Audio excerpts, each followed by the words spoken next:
নমস্কার বন্ধুরা, দ্য বংস রসুইঘরে সবাইকে স্বাগত। এই গরমে প্রাণ ঠান্ডা করা নানা রকমের শরবত আমরা বাড়িতে বানিয়েই থাকি বা পান করেই থাকি। আজকে আমি খুব সাধারণ একটা শরবতের রেসিপি শেয়ার করছি। খুব সামান্য কিছু ঘরোয়া উপকরণেই এই শরবত বানিয়ে নেওয়া যায়। আখের গুড়ের শরবত। আখের গুড়ের প্রচুর গুণাগুণও রয়েছে, সবটাই ভিডিওটাতে বলবো। আসুন দেখে নেওয়া যাক আজকের ভিডিওটা। আখের গুড়ের শরবত বানানোর জন্য প্রথমেই একটা জারের মধ্যে আমি নিয়ে নিচ্ছি 1/4 কাপ আখের গুড়। 1/4 কাপ মানে 4 টেবিল স্পুন। আমি এখানে 4 গ্লাস শরবত বানাবো, তাই 4 টেবিল চামচ আখের গুড় নিয়েছি। এবার বলি গুড়ের কিছু গুণাগুণের কথা। আখের গুড় শরীরে তাপ উৎপাদন করে এবং দেহের তাপমাত্রা ঠিক রাখতে সাহায্য করে। আখের গুড় ক্ষতিকারক অণুজীব বৃদ্ধি হ্রাস করতে সাহায্য করে। আখের গুড়ে নানা খনিজ উপাদান রয়েছে, যেমন লৌহ, ম্যাগনেসিয়াম, জিঙ্ক, সেলেসিয়াম, পটাশিয়াম। এই উপাদানগুলো রোগ প্রতিরোধে ক্ষমতা বাড়ায় এবং সংক্রমণ দূর রাখে।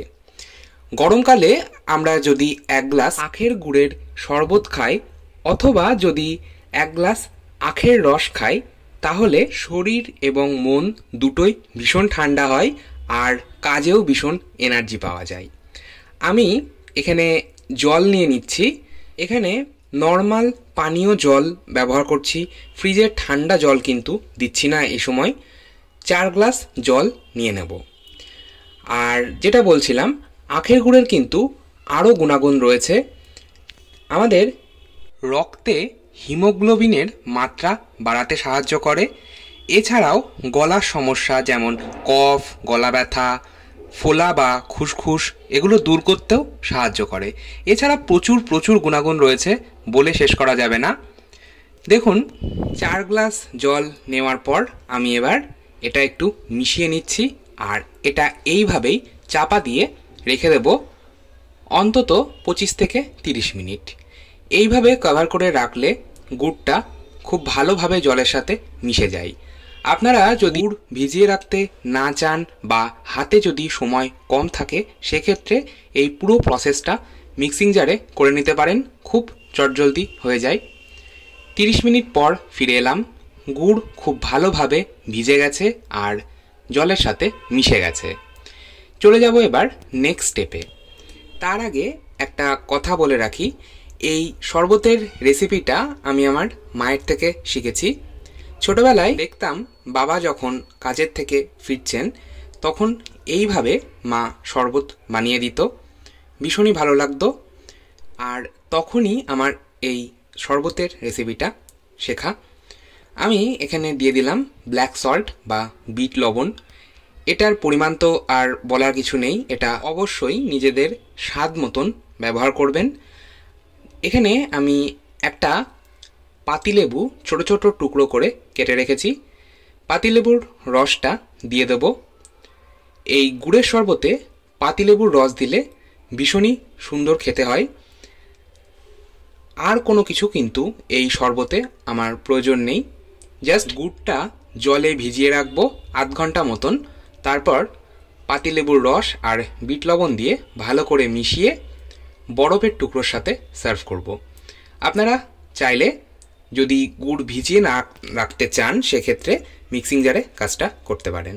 সমস্ত কিছু মিশিয়ে নিলাম, আমাদের গুড়ের শরবত একদম রেডি।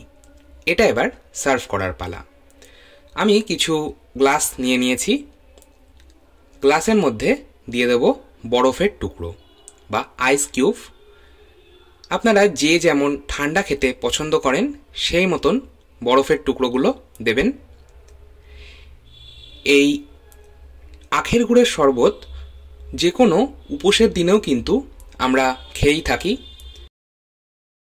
যে কোনো উপোসের দিনে, উপোসের শেষে এইভাবে 1 গ্লাস যদি আখের গুড়ের শরবত খাওয়া যায়, তাহলে প্রাণ এবং মন দুটোই কিন্তু ঠান্ডা হয়। আমি এই শরবতটা ছেঁকে নিচ্ছি, কারণ গুড়ের মধ্যে কিন্তু প্রচুর ময়লা থাকে। গুড় ভিজিয়ে রাখলে সেই ময়লাগুলো আলাদা হয়ে যায়।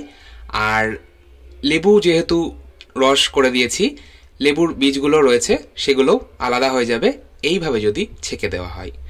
আপনারাও বাড়িতে অবশ্যই এই গরমে একবার আখের গুড়ের শরবত ট্রাই করে দেখতেই পারেন। আশা করছি ভালো লাগবে। আমার ভিডিওটা ভালো লাগলে একটা লাইক দেওয়ার অনুরোধ রইল। আর আমার ভিডিও সবার আগে আপনার কাছে পৌঁছতে চ্যানেলটা সাবস্ক্রাইব করে পাশে থাকা বেল আইকনটা প্রেস করে দিন। আবার চলে আসবো নতুন কোনো ভিডিও নিয়ে। ভালো থাকুন, সুস্থ থাকুন, ধন্যবাদ।